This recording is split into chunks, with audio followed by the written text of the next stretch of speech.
Naging pinakamalaking hamon sa amin yung ano eh. Hindi namin alam kung saan namin kukuhain yung pang-araw-araw namin.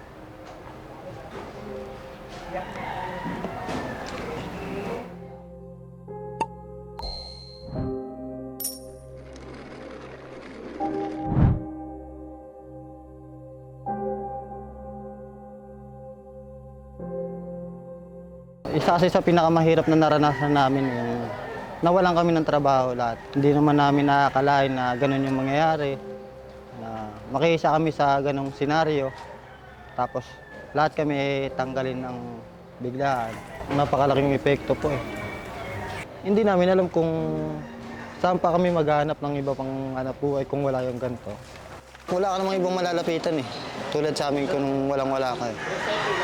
So, nasa basura yung buhay namin lahat. Kaya hirap din talaga sila kung paano sila maghahanap ng hanap buhay nila.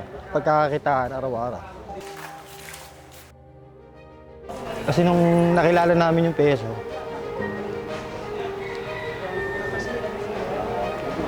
andyan yung unang binigay sa amin kaagad yung ano, yung pangkabuhayan namin.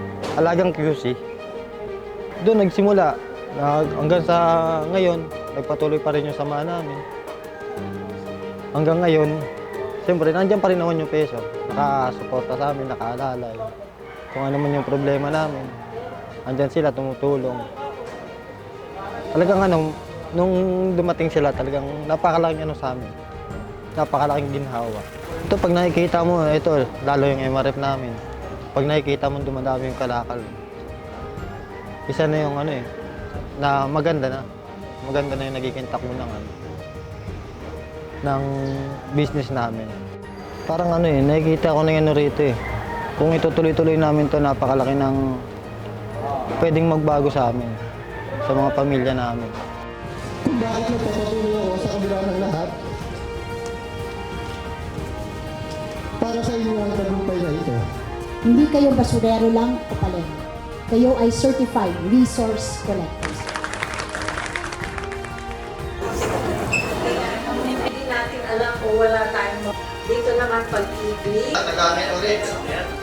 Nais ko lang din